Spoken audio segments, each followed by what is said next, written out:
मी खूप रिअल होतो, जसा आहे तसा होतो. मला माहिती आहे की परफेक्ट असं काहीच नसतं. ज्यांना भिडलो समोरासमोर भिडलो, कोणालाही खाली पाडून नाही भिडलो. बिग बॉसच्या घरी मी जेवढं रडलोय 10 वर्षात रडलो नाहीये. ते मला दगड बोलवायचे. त्यांना माहिती होतं की हा हेडस्ट्रॉंग आहे, हा रडणार नाही एवढा इझिली. काय फरक पडत नाही कोण लव्ह केलं कोण हेट केलं मला माहीतच नव्हतं घराच्या आत. या गेम मध्ये खूप इम्पॉर्टंट आहे की गेम मध्ये नाती बनवा, नात्यांचं गेम नका करू. की माझं आणि रुचिताचं काहीच मेळ नाही. एज 15 वर्षांचं डिफरन्स आहे. ती जी भाषा बोलते ते मला कळत नव्हतं. तिला बोललो की तन्वी कोलते चांगलं खेळलीयस हा गेम, माझी दुश्मनी इथे संपते. मी गेम मध्ये दुश्मनी करतो, काही असे खानदानी दुश्मनी नाही. तर ती मला बोलली आहे की पर माझी दुश्मनी कंटिन्यू राहणार आहे बाहेर पण, कारण मी माझ्या बाबांनी मला सांगितलंय की शब्दांना पाळायचं. हॅलो हाय नमस्कार, मी मज्जा गर्ल अंकिता लोखंडे. एक ना खूप मी कधीतरी ऐकलेलं की हरलात ना तर असे हरा की जिंकणाऱ्यापेक्षा जास्त कौतुक तुमचं होईल. आणि हेच खरं करून दाखवलं आहे बिग बॉस मराठी सीझन 6च्या मास्टर माइंडने. तो आता माझ्यासोबत आहे, विशाल माझ्यासोबत आहे. हाय विशाल, कसा आहेस? नमस्कार, जय महाराष्ट्र. आणि तुमचं नाव खरंच अंकिता लोखंडे? येस. माझी मैत्रीण आहे ती. आणि चांगलं वाटलं तुम्हाला भेटून. आणि बिग बॉस बाहेर आल्यानंतर 2 दिवस तर झोपलोय आणि केस कापलेत आणि खूप लाईट फील होतंय. असं मान हलवता येतं आता. अगदीच अगदीच. पण मी आता जे इंट्रोडक्शन दिलं की हरलात तर असे हरा की जिंकणाऱ्यापेक्षा जास्त कौतुक तुमचं होईल. अरे ते तर जनता ठरवते आणि एवढं प्रेम देते की खरंच असं वाटतं. कधी कधी मी स्वतःला चिमटी घेतो की एवढं प्रेम खरंच महाराष्ट्र मला देते. आणि खूप बरं वाटतंय, कारण एक्सपेक्टेड नव्हतं. कारण आत असताना काहीच कळत नाही की तुम्ही काय करतायत, पण काहीतरी चांगलंच केलं असेल की महाराष्ट्र एवढं प्रेम देतंय. अगदीच. आणि मला एक गोष्ट आवर्जून सांगावीशी वाटते की फार कमी कलाकार असतात जे बिग बॉसच्या घरात जातात आणि ते इनिशियल जे त्यांचे हेटर्स असतात त्यांना गेमच्या अंती ते फॅन्समध्ये कन्वर्ट करतात. तू वन ऑफ द तो कंटेस्टंट आहे ज्याचे हेटर्स इतके होते आधी की अरे हा काय करतोय, इतका ह्यूज आहे, हा सगळ्या मुलींच्या तो अंगावर धावून जातो, सगळ्यांना मारतोय, खूप दंगा करतोय. पण जसा जसा वेळ गेला, जसे जसे आठवडे गेले बिग बॉसचे विशाल, तेच हेटर्स नंतर फॅन्समध्ये बदलले आणि नंतर त्यांना तू त्यांच्यातलाच मराठमोळा मुलगा वाटायला लागला, तू त्यांना त्यांच्यातलाच मास्टर माइंड वाटायला लागला. हे किती छान आहे आणि किती तू नोटीस केलंयस? मी नेहमी बोललोय की मी तुमच्यातलं एक आणि तुमच्यासारखाच आहे.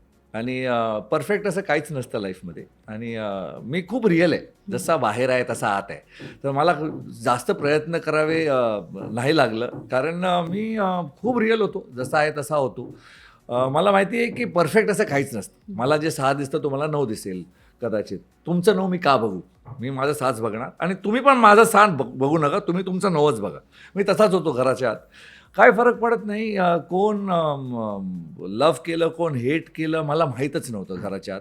मी जसा आहे तसा खेळलो, जे मला प्रामाणिकपणे वाटलं तसं खेळलो. कुणाला बॅकस्टॅब नाही केलं, कुणाला ज्यांना भिडलो समोरासमोर भिडलो, कुणालाही खाली पाडून नाही भिडलो. समोर आणलं, वर आणलं आणि सरळ समोर आणून ठोकलोय.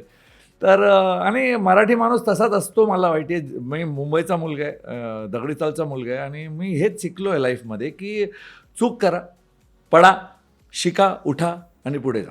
आणि तसंच खेळलोय.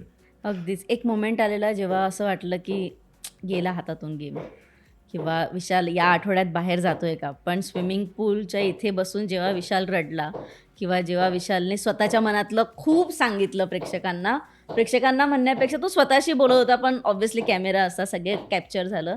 तेव्हा कुठेतरी वाटतं की हा इतका जो माणूस धिप्पाड दिसतो तो रडू पण शकतो किंवा तो इतका सॉफ्ट आहे. त्या दिवशी नेमकं काय घडलेलं विशाल? त्या दिवशी तिकीट टू फिनाले झालेला. आणि काय आहे ना की मला टास्क खेळणं खूप आवडतं. आणि बिग बॉस मी खूप वर्षापासून हिंदी बिग बॉस तर बघतोच आहे. मराठी लास्ट सीझन अभिजित होता, त्याआधी शिव होता माझा भाऊ, तेव्हा पाहिलेलं.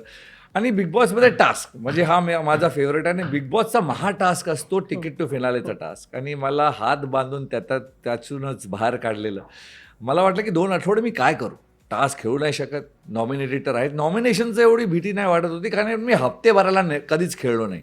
मला असं वाटलं 5 हफ्त्यात काढा किंवा 10 हफ्त्यात काढा. जर ट्रॉफी मला द्यायची नाही आहे तर कधी बाहेर गेलो तर काय फरक पडते ना. मला हफ्ते कधीच भरायचे नव्हते. पण असं वाटलं की टास्क करू शकत नाही, स्वतःला प्रूव्ह करू शकत नाही, स्वतःहून प्रयत्न करून पुढे जाऊ शकत नाही, तर करणार काय. त्या दिवशी तन्वी जिंकलेली तिकीट टू फिनाले, त्याच्यासाठी खूप आनंद झालेला मला. आय थिंक लॉर्डेस्ट शिअर मी तिच्यासाठीच हो, केलेलं. हो. नंतर असं वाटलं, रात्री झोप येत नव्हती की तू आता करणार काय बाळा, काहीच करू शकत नाहीये. आणि हे सगळे घरचे आहेत ते तर तुला पहिल्या म्हणजे प्रत्येक उमेदवारी तुलाच बाहेर काढतात. ते भितात की कॉम्पिटिशन वाटतं त्यांना माहीत नाही, पण प्रत्येक उमेदवारी तुलाच बाहेर काढतात. आता तर बिग बॉसनेच तुला बाहेर काढलंय, तर घरचे बाहेर काढतायत, बिग बॉस बाहेर काढतायत, बाहेरचे ठेवणार आहेत की नाही ते माहीत नाही. तर तिन्ही जगाने कॉर्नर्ड झालेलो. आणि जेव्हा असं होतं ना की कोणच नसतं तेव्हा आई खूप आठवते. आणि ते झालेलं त्या रात्री की आई आठवली आणि मग झोप येत नव्हती. तर काय करू, आज जाऊन बघितलं सगळे गार झोपले, सगळे मज्जेत झोपले, त्यांना टेन्शनच नाही. जे पोचले नाही त्यांना पण टेन्शन नाही की तिकीट टू फिनालेमध्ये पोचणार की नाही. मग गार्डन एरियामध्ये असं फिरायला लागलो आणि बसलो. आणि त्या दिवशी कुठेतरी आतून काहीतरी तुटलं. म्हणून मी बोललो आहे की बिग बॉसच्या घरी मी जेवढं रडलो आहे 10 वर्षात रडलो नाही आहे. आणि ते मला दगड बोलवायचे ह्याचमुळे. त्यांना माहिती होतं की हा हेडस्ट्रॉंग आहे, हा रडणार नाही एवढा इझिली. पण त्या दिवशी रडलो आणि मला माहीत नव्हतं की बाहेर काय जाणार आहे, काय टेलिकास्ट होणार आहे. मला कदाचित असं वाटलेलं की मी वीक दिसणार. एवढा असा 6 फूटचा माणूस स्विमिंग पूल जवळ बसून रडतोय. आणि कदाचित मला जर विचारलं असतं तर मी बोललो असतो ते टेलिकास्ट नका करू. पण ते झालं टेलिकास्ट. पण ते असं बसलो आणि रडलो. आणि नंतर असं वाटलं की यार कोणी येऊ नये, मागून कोणी आलं, कारण टाईम माहीत नव्हता. झोपेतून उठलेलो, I was lost for time किती झाले, आत्ताच लोक झोपले असतील, कदाचित कोणी उठून येईल ह्याला रडताना पाहिल, तर ते एक लिटल एम्बॅरेसमेंट फॅक्टर पण होतं. आणि म्हणून पाण्यात डुबकी घातली की पाण्यात रडताना दिसत नाही ना, सगळीकडे पाणी असली तर अश्रू दिसत नाही. आणि तेच एक लॉजिक होतं की when you cry in the rains no one can see your tears. तर तसंच इथे पाऊस तर नव्हता तर पाण्यातच गेलो. खूप मस्त. पण बिग बॉसच्या घराच्या बाहेर आलास, कोणता एखादा एपिसोड किंवा कोणता एखादा मोमेंट तुला बघायचा आहे की इथे मी चुकलोय का, किंवा तो मोमेंट मला बघायचा, तो एपिसोड, असा कोणता एपिसोड आहे? खरं तर मला मी चुकलोय का हे बघायचंच नाही आहे. कारण मी खूपदा चुकलो असेल, मी मान्य करतो ते. कारण मी परफेक्ट नाही आहे. म्हणजे असं परफेक्ट तसं कोण असतं. जर परफेक्ट झालो ना तर इम्प्रूव्हमेंट थांबेलो. मी इम्परफेक्ट आहे ना थोडंसं, ते बेटर आहे. कारण ते इम्परफेक्ट तेच जीवन आहे, कारण मला तेच इम्प्रूव्ह करत जायचं आहे पुढे. जर परफेक्ट असलो तर जीवन संपला. तर मला ते चुकी बघायची नाही आहे. मला जे एपिसोड बघायचे ते माझ्या बाबांचं बघायचे आहे. ते घरी आलेले. कारण बाबा कधीच टी व्हीवर आले नव्हते लाईफमध्ये. आणि मला असं थोडी भीती वाटत होती की ते येऊन काय बोलतील, काय रिॲक्ट करतील.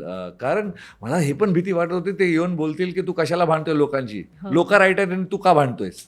कारण ते तसेच आहेत नॉर्मल आयुष्यात पण. शाळेत पण मी जेव्हा भांडून यायचो ते मलाच ओरडायचे आणि मलाच बोलायचे की नाही मैं उनको नहीं चिल्ला सकता, I can only tell you. कारण तू माझा मुलगा आहे, बाकी सर्व पण माझे मुले आहेत, पण तू माझी जिम्मेदारी आहेस, तर फक्त तुला बोलू शकतो. पण ते आत आले, सर्वांना एवढं प्रेम दिलं आणि मग त्यांच्याबरोबर बसलो. आणि एक 75 दिवस गेले होते लाईफमध्ये. तर ते जेव्हा आले ना, परत ते एनर्जी आली आणि परत ते ऊर्जा आली, परत की आत्ता तर फाईट करणारच. तर अगदीच. दॅट इज द एपिसोड मी बघीन. अगदीच. पण विशाल, त्या घरात तुझं बऱ्याच लोकांसोबत वेगवेगळी नाती होती. असं तन्वी बोलली की उत्सव नात्यांचा करायला मी इथे आले नाही आहे, पण ॲट दी एंड नाती होतात, बनतात. तुला एक छान बहीण मिळाली अनुश्रीच्या मते, की तिने तुला सांभाळलं, ते आम्हाला कळत होतं. ती रडत होती, तिला माहिती होतं की तू एकटा बसलायस. ती प्रत्येक वेळेला जिथे जिथे विशाल एकटा पडलाय ती गेली आहे, ती स्वतःच्या मतावर ठाम होती. पण ती एक नातं तुझं त्या घरात होतं रुचितासोबतचं, ते खूप प्युअर होतं असं मला वाटतं. जे प्रेक्षकांनीही तितकंच प्युअरली घेतलं असतं, पण घरातल्याच काही लोकांच्या चुकीच्या नरेटिव्हमुळे ते नातं वेगळं पोर्ट्रे झालं, असं तुला वाटतं का? या गेममध्ये खूप इम्पॉर्टंट आहे की गेममध्ये नाती बनवा, नात्यांचं गेम नका करू.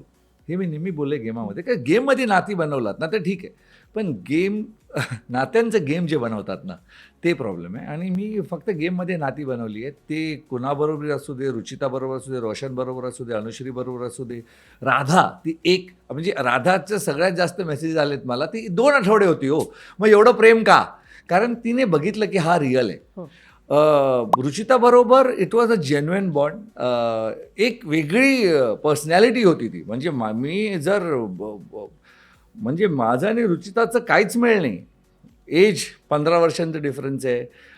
ती जे भाषा बोलते ते मला कळत नव्हतं. म्हणजे ती मराठी बोलायचीच नाही. काहीतरी म्हणजे टवळे, टणवे, चिलपाटे हे कधीच ऐकलं नाही. मी मुंबईचा आहे. मुंबईत अशी भाषा आम्ही वापरत नाही. तर मला खूप एक्साइटिंग वाचायची तिची भाषा, जसं ती भांडते लोकांशी. आणि मला एक गोष्ट कळाली बद्दल की ती फक्त शब्दांनी उद्धट आहे. नॉर्मल लाईफमध्ये ती तशी नव्हती आणि ते साईड मी बघितलं आहे तिचं. आणि ती फक्त माझं ऐकायची. त्या घरामध्ये जर ती कोणाचं ऐकायची तर फक्त माझं. आणि खूप लोक मला बोललेत घराच्या आतच. आरबीच बोलला एकदा, आरबी किंवा आय थिंक आरबी किंवा करण कोणीतरी बोलला की अरे डिअर जिंदगी देख रहा ऐसा लग रहा है, शाहरुख खान और आलिया भट्ट वो उसको समजा रहा है. असं ते बोलायचे मला की तू तिला समजवतो आणि ती ऐकते. म्हणजे रुचिता कोणाचं ऐकते हे खूप गोष्ट म्हणजे ऐकते तेच ते करते काय पुढे ते तीच करायची जे तिला पाहिजे. म्हणून ती बसून ऐकायची आणि तिच्यामध्ये खूप सुधार आला त्याच्यानंतर. आणि मी नेहमी बोललो आहे की काय होतं ना की एक मुलगा आणि मुलगी जर बोलतायत आणि काय करतायत त्याच्यामध्ये लोकांना वाटतं काहीतरी लफडं आहे, काहीतरी अँगल आहे. आणि मी नेहमी बोललो की इट्स अ जेन्युइन कनेक्शन. 2 लोक आहेत त्या घरामध्ये ट्रस्ट फॅक्टर. त्या घरामध्ये कुणाचंही ट्रस्ट करणं, कुणावरही ट्रस्ट करणं खूप अवघड आहे. कोणच करत नाही. कारण पहिल्या पट्टीत तुम्हाला बाहेर काढणार बघतायत लोक. तर तिथे एक ट्रस्ट फॅक्टर खूप इम्पॉर्टंट होतो. जे माझं तिच्यावर आहे तिचं माझ्यावर होतं. ते ट्रस्ट फॅक्टर, ते ट्रस्ट कनेक्शन होतं. त्याच्यामध्ये काहीच घाण नाही, काहीच लफडा नाही, काहीच नाही. ते तसं बघितलंच नाही आम्ही दोघांनी कधी. एक ट्रस्ट फॅक्टर होतं एकमेकांवर. आणि मग काय झालं ना, ते ट्रस्ट फॅक्टर लोकांनी बघितलं. त्यांना माहीत होतं की हे 2 लोग एक साथ है, टोळी एक साथ है, उसके अंदर हे दोघं एक साथ आहे. तर त्यांना कसं तोडावं. मग घाण बोलणं, कुणाला खाली पाडून बोलणं. मी बोललो ना की दोन गोष्टी असतात आयुष्यात. एक स्वतः मेहनत करून वर जा किंवा समोरच्याला खाली पाडा. समोरच्याला खाली पाडून जर तुम्हाला असं वाटत असेल की तुम्ही वर जाताय, ते होत नाही हो. स्वतः मेहनत करावी लागते. तर तसं केलं लोकांनी, पण आम्हाला कधीच काय फरक पडला नाही. पण ज्या दिवशी रुचिता गेली ते तुझ्यासाठी अनएक्सपेक्टेड होतं की इतकी स्ट्रॉंग प्लेअर आता ती तुझी मैत्रीण आहे म्हणून नाही, प्लेअर इतकी स्ट्रॉंग प्लेअर इतक्या लवकर घराबाहेर जाते, हे तुझ्यासाठी अनएक्सपेक्टेड होतं? माझ्यासाठीच नाही, घराच्या प्रत्येक माणसासाठी होतं. कारण तिथे 10 लोक बसली होती. आणि जेव्हा रितेश भाऊंनी विचारलं की तुम्हाला असं वाटतं की रुचिता जाईल, तर 10च्या 10 लोकांनी नाही बोलले. मी एकटा नाही. म्हणजे असं एकही व्यक्ती नव्हता जो बोलला की हो.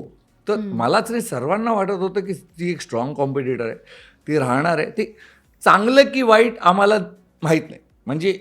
म्हणजे हिरो आहे तर विलन पण पाहिजे. हो. तर ती हिरोईन होती की विलन होती माहीत नाही, पण ती एक स्ट्रॉंग कंटेस्टंट होती, कॉन्टेंट देत होती.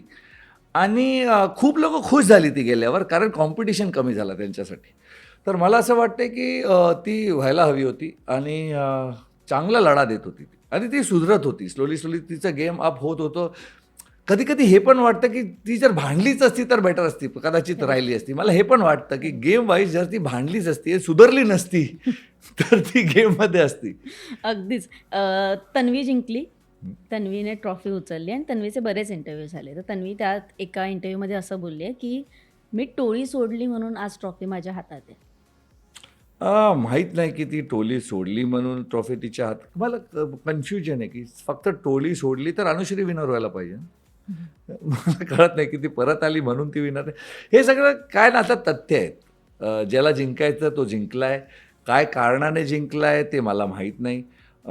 मला विचारलं की ती जिंकली तर जिंकली आहे यार. म्हणजे आय एम नॉट अ सोर लुझर की मी बोललो मी रडारडी नाही करणार आहे. जे जिंकलं त्याला ऑल द बेस्ट. आणि काही केलं असेल तेव्हा जनताने जिंकवलंय, तर मी कधीच कुणाला खाली पाडून बोलणार नाही आहे. आणि तन्वीला असं वाटत असेल की ती टोळी सोडली म्हणून जिंकली आहे, तर तिचे विचार आहेत. आता मी जिंकल्यानंतर ते बदलायचा प्रयत्न मी नाही करणार. पण त्यात ती अजून एक एक वाक्य बोलली आहे की मी ती दुश्मनी जी मी ठेवली आहे विशालसोबतची ती मी बाहेर पण कंटिन्यू ठेवणार आहे. म्हणजे मी ते ती आधीपासून बोलत आली आहे आणि एक कट होता जे मी बघितलं ते दिसलं नाही मला माहीत नाही का नाही ठेवलंय ते.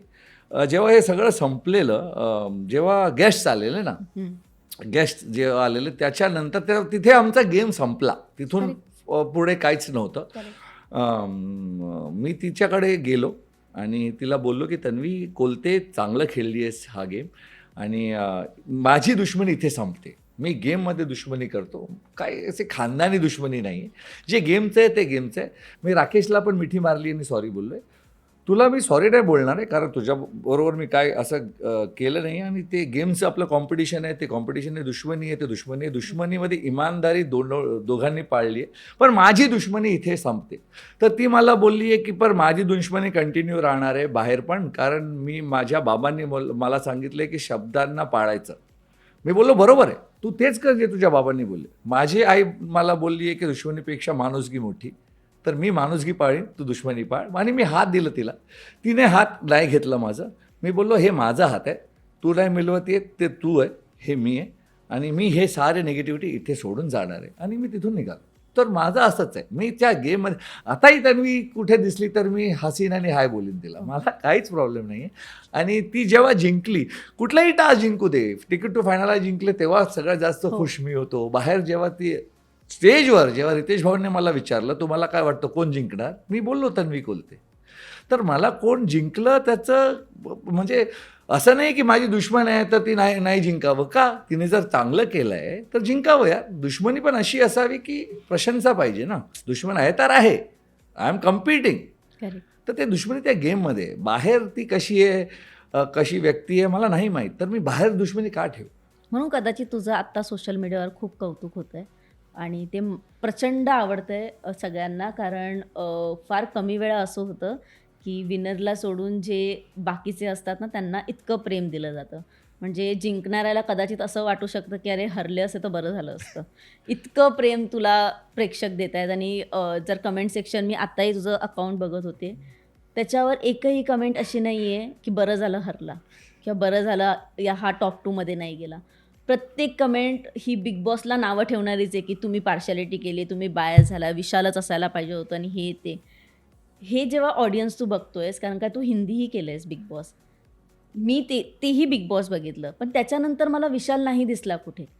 पण मराठी बिग बॉसने विशालला इतकं काही दिलं की पुढच्या वेळी जेव्हाही विशालचं नाव घेतलं जाईल मला बिग बॉस आठवेल आणि मला अख्खा तो सीझन आठवेल. आणि नेहमीच सगळे असं म्हणतात की असं खेळा की तो सीझन तुमच्या नावाने ओळखला गेला पाहिजे. तुला खूप प्राऊड फील आहे की तू मराठी केलंस आणि तू इतक्या ताकदीचं केलंस. मला खूप खूप खूप अभिमान आहे या गोष्टीचा आणि खूप खूप खूप गर्व आहे आणि खूप खूप खूप ग्रॅटिट्यूड आहे महाराष्ट्राकडे की एवढं प्रेम दिलं महाराष्ट्राने यार. मी मराठी भाषी नाही आहे पण मी नेहमी बोललो आहे की मी जन्माने महाराष्ट्राने कर्माने महाराष्ट्राने मनाने महाराष्ट्राने. जर महाराष्ट्र मला प्रेम नाही देईल तर जाऊ कुठे. मध्ये मी दिल्लीला जाऊन बोलू का की मी दिल्लीचा आहे मी ओरिसाला किंवा बँगलोरला जाऊन नाही बोलू शकत ना. जन्म इथे झाला आहे. मी मराठी चांगलं तरतरीत स्पष्ट बोलतो मराठी नाटकं करायचो मराठी फिल्म्स करतो आहे आता. तर जर महाराष्ट्राने मला नाही अपनावलं तर मी जाऊ कुठे. तर जेव्हा या शोमध्ये गेलेलो तेव्हा थोडीशी अशी डाऊट होती जे मी स्टेजवर पण सांगितलं रितेश भाऊला की यार एक खिचखिचाहट होती मनात की महाराष्ट्र आहे मला कसं घेईल पण एवढं प्रेम एक्सपेक्टेड नव्हतं. म्हणजे मी नेहमी बोललो की आई नसल्याची कमी मला नेहमी जाणवत होती लाईफमध्ये आणि ते असणारच. पण इथे तर पूर्ण महाराष्ट्र आईसारखा माझ्या पाठीशी उभं राहिला. तर खूप आनंद आहे खूप खूप आभार. आणि रागात एकदा मी तन्वीला बोललेलो एक टास्कमध्ये रागात मी बोललेलो की तन्वी तू जिंकणार ना तरी लोक तुला बोलणार हे तन्वी कोलते तू विशाल कोष्टींच्या सीझनमध्ये होती ना. आणि ते रागात बोललेलो मी पण असं काहीतरी होताना दिसतंय. लोक तिला नाही बोलो हेच मी प्रार्थना करतो की कारण ती जिंकली आहे तर जिंकली आहे यार. ती इज द विनर. मला जर कोण विचारलं तुझ्या सीझनमध्ये विनर कोणी मी बोल तन्वी कोलते मस्त खेळली आहे ती.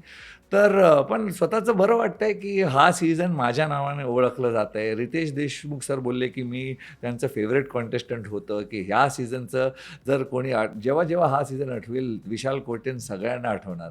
जे घरात गेस्ट्स आले मागचे विनर्स ते शिव असू दे किंवा एक निखिल तंबोली सोडून बाकी सगळ्यांनी पण हेच बोललं मला की यार हा सीझन तुझा आहे भाऊ, तू जिंकणार नाही माहीत, पण हा सीझन तुझ्या आहे. अक्षय पण तोच बोलला, अभिजित तर मित्र आहे तोच पण तोच बोलला, मेघा आणि पुष्कर आले ते हो, पण बोलले. हो. तर सगळ्यांनी जेव्हा हे मत दिलं ना एवढ्या विनर्सनी, तर असं वाटलं की यार कुछ तो किया है बाहर.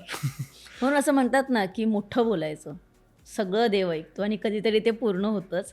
पण आता तू निक्कीचा विषय काढला म्हणून हा विषय आहे की जेव्हा निक्की घरात आली त्यानंतर बाहेर जे झालं ते निक्कीने कधी विचारही केला नव्हता. कारण का निक्की ज्या पद्धतीने तुला बोलली ती एकतर पद्धत चुकीची होती की तू त्यांना वर आणलंयस आणि तू नाही जिंकणार किंवा तेच जिंकणार.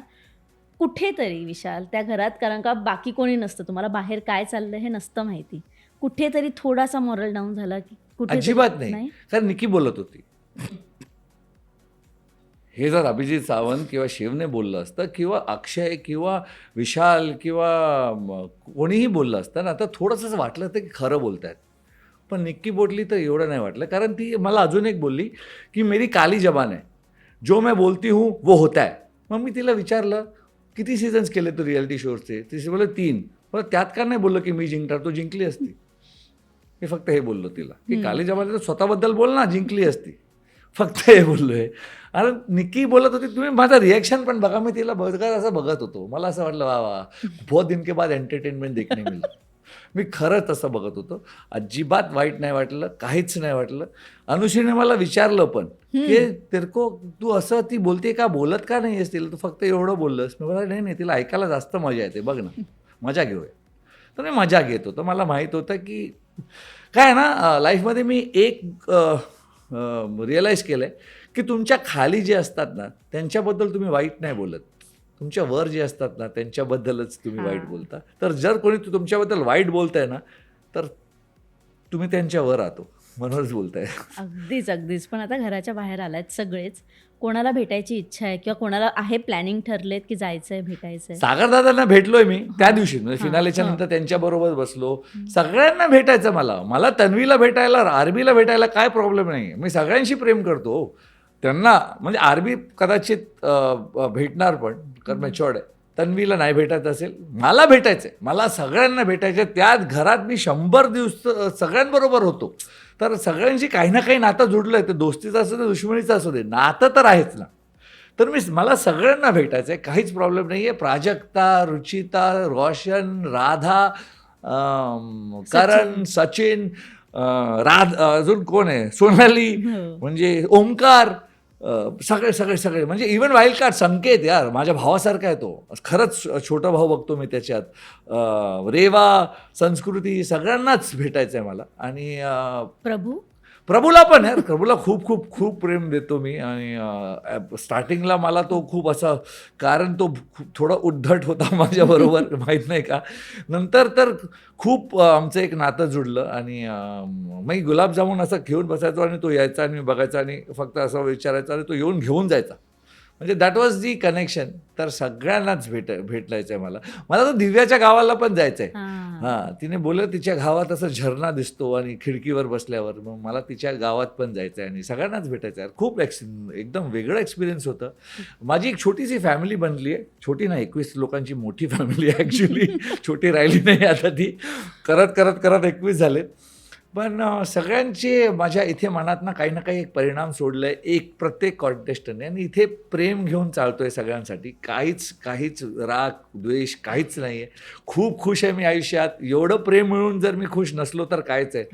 तर फक्त प्रेम मिळालं आहे आणि प्रेम देऊ इच्छितो, बस, अजून काहीच नाही. अगदीच. मला अजूनही आठवतंय की विशाल नंतर इतका शांत झाला की तो फक्त तिथे बसायचा, जी त्यांची रूम होती जेल, जी टोळीवाडा, तिथे बसायचा आणि तिथून फक्त तो ऑब्झर्व करायचा. काहीतरी खायचा, तो काहीतरी खात असतो, तर तिथे खाऊन तो फक्त ऑब्झर्व करायचा कोण काय करतं. आणि ज्या मोमेंटला राखी घरात आली त्या मोमेंटला त्याला सगळं माहिती होतं की ही आता काय कारनामे करणार आहे. तो सगळ्यांना सांगत होता, अरे व वेसी आहे, तर ती तशीच आहे.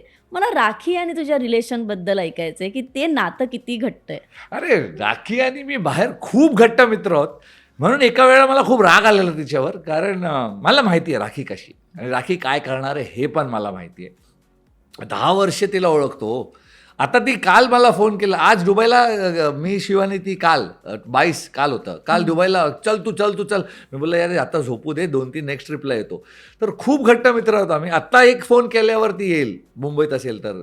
तिचं बर्थडे माझ्या क्लबमध्ये झालंय वा. लास्ट, आणि लास्ट बर्थडेला एका फोनवर तिच्या मी आणि शिव दुबईला गेलोय. तर तुम्हाला त्याच्यात म्हणजे दुबईला जाणं असं उठून कुणाच्या बर्थडेला, एवढे घट्ट मित्र आहोत. ती जेव्हा घरात आली, एकतर तिला बघून खूप बरं वाटलं की अरे माझी मैत्रीण आली. नंतर विचार आला की गेममध्ये राखी कोणाचीच मैत्रीण नाही. ड्युअल फिलिंग होतं, एक खुशीचा आणि एक वाट लागणार आहे त्याचं. पण मी तिला चांगलं ओळखतो, तिला कसं हँडल करायचं ते मला माहिती आहे.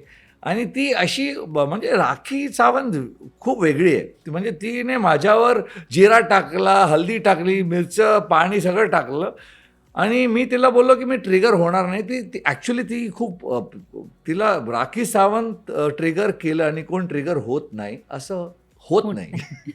पण मी नाही झालो, आणि ती खूप चिडली त्याच्यावर, बाहेर गेली, खूप रागावली, आणि तिचं संपलं तिथे. That is what Rakhi Sawant is. कारण अर्धा तासानंतर ती येऊन मला बोलते 1 चम्मच कॉफी दे. आणि बोला आता तू माझ्यावर मिरचं टाकलंय. बोला हां ते नंतर 1 चम्मच कॉफी दे, नंतर बोलूया. तर Rakhi Sawant is like that, and my relation with Rakhi Sawant is like that, की आम्ही एकमेकांवर रागवू शकतो, भांडू शकतो, पण मैत्री सोडू शकतो. अगदीच. हे खूप छान आहे. आणि आपण पटकन जज करतो. आम्ही पटकन जज करतो, किंवा आम्ही पटकन सोशल मीडिया बघून किंवा काही माणसांना 100 दिवस बघून हा असाच असेल हे पटकन जज करून माणसं कमेंट करतात. पण आता मी जेव्हा तुझ्याशी बोलते, मला 99.99% पॉझिटिव्ह एनर्जी येते, आणि मला माहिती आहे की तू 100 दिवस किती एनर्जी घेऊन जगलायस. एकच शेवटचा प्रश्न आहे, विशाल, रिग्रेट आहे की काही गोष्टी राहिल्या करायच्या, ह्या केल्या असत्या तर कदाचित मी ट्रॉफी जरा जवळ असती? नाही, खरं सांगितलं तर नाही. मी असाच आहे. परत जर हे गेम खेळलो तर असाच खेळेन. जे आहे ते आहे. मी नेहमी बोललो आहे की मी पडतो, उठतो, परत पडतो, परत उठतो, पण थांबत नाही. चुकतो, शिकतो, परत चुकतो, परत शिकतो, पण माघार घेत नाही. मी तसाच आहे. हा गेम पण तसाच खेळला असता. परत एकदा मला बिग बॉसच्या घरी तुम्ही टाकलं तर सिच्युएशनप्रमाणे जो मला येतं तसं मी खेळतो. माझी जर्नी माझ्या बाबांनी ॲक्च्युली एका सेंटेन्समध्ये खूप चांगल्या रीतीने सांगितली आहे. ते जर प्रेक्षकांपर्यंत पोचली असेल तर, जेव्हा माझं एलिमिनेशन झालं तेव्हा बाबांनीच केलेलं. Baba had come in to the house, आणि रितेश भाऊंना बाबा खूप आवडतात. कारण रितेश भाऊ इज अ तिरुपती. जेनिल्या वहिनी आणि रितेश भाऊ आर तिरुपती भक्त, आणि बाबा तसेच आहेत. तर ते गोविंदा गोविंदा म्हणून रितेश भाऊ आणि बाबांबरोबर खूप कनेक्शन आहे. आणि त्यांनी बाबांना विचारलं एक गोष्ट की कैसा खेला है और क्या लगता है कैसा था. बाबांनी एक सेंटेन्समध्ये सांगितलं की बचपन से जैसा जिंदगी ने इसको बनाया ये वैसा था. आणि ते जर समजलं ना लोकांना हां. की लाईफने मला जसं बनवलं ना, मी तसा घडत गेलो, आणि पुढेही तसंच घडत जाणार जसं लाईफ मला बनवेल. तर त्यात काय फेकनेस आणि काय, हाच विशाल कोटे नाही, हाच रिअल आहे. मला 6 दिसतो, तुम्हाला 9 दिसेल. तुमचं 9 मला बघायचंच नाही. माझं 6 पण तुम्ही नका बघू हो. मी माझ्या 6 मध्ये खुश आहे. खूप मस्त, खूप छान विशाल. पण आता पुढे मराठीत कुठे दिसणार आहेस? काही रियालिटी शोज आहेत जे येणार आहेत की? आता तर काहीच प्लॅन नाही केलंय. खरंच 2 दिवस झाले घराच्या बाहेर येऊन. एक मराठी फिल्म आहे, ते करणार आता मी आणि स्वप्नील आहे त्यामध्ये, ते करणार आहे. त्याच्याऐवजी काहीच प्लॅन नाही मराठीत. I am waiting. काही चांगलं आलं तर नक्की करीन. महाराष्ट्राने एवढं प्रेम दिलं आहे. खरं तर बिग बॉस जाण्याच्या आधी मला माहीत नव्हतं की मराठीत किती काम करेन, पण आता मला करायचं आहे. कारण महाराष्ट्राने एवढं प्रेम दिलं, तर मला करायचं आहे त्यांच्यासाठी, माझ्यासाठी, प्रेमासाठी आणि महाराष्ट्रासाठी. खूप मस्त, खूप छान विशाल. आणि काही काही वेळेला रनरअप असे डिझर्व करतात. म्हणजे प्रत्येक वेळेला आपण असं म्हणतो की अरे जाऊ दे ना, दुसराला कोण लक्षात ठेवतं, पहिलं जो फर्स्ट आता है वो ध्यान में रहता है. पण कधी कधी असं नसतं. कधी कधी जे रनरअप असतात किंवा जे सेकंड थर्ड येतात ते इतके लोकांनी, म्हणजे मी रील बघितलेत, काही लोकांनी टी व्ही बंद केला आहे. जेव्हा अनुश्री बाहेर गेली, तू बाहेर गेली, लोकांनी टी व्ही बंद केला की आता आम्हाला नाही बघायचं आहे. आणि हेच तुम्ही कमवलं आहे 100 दिवस. मी नेहमी असं म्हणते की बिग बॉस एकतर तुम्हाला घडवतं नाही तर बिघडवतं, तुमच्या हातात आहे. तू तुझं करिअर घडवलं आहेस या 100 दिवसात, आणि या 100 दिवसात प्रेक्षकांनी तुला खूप प्रचंड प्रेम दिलं आहे. आणि माझं एकच तुला सजेशन आहे की तू असाच राहा. जसं बाबा बोलले की जसं आयुष्याने घडवलंय तसाच राहा विशाल आणि इतकाच पॉझिटिव्ह राहा. पुढचे काही रियालिटी शोज असतील त्यातही तू जिंकशील, त्यातही तसाच राहशील आणि नेक्स्ट इंटरव्ह्यू काहीतरी वेगळा देशील अशी अपेक्षा आहे. नक्कीच नक्कीच. Thank you खूप so खूप much. खूप बरोबर. Love you. थँक्यू. आणि तुम्हाला हा व्हिडिओ आवडला असेल तर लाईक करा, शेअर करा, कमेंट करा, सबस्क्राईब नक्की करा. तोपर्यंत मी मज्जा गलंकिता मास्टर माइंड विशाल सोबत घेते तुमचा निरोप. Bye bye. मराठी मनोरंजन सृष्टीमधील मालिका, चित्रपट, नाटक तसेच कलाकारांबद्दलच्या नवीन अपडेट्स जाणून घेण्यासाठी नक्की सबस्क्राईब करा इट्स मज्जा मराठी या आपल्या नवीन यूट्यूब चॅनलला.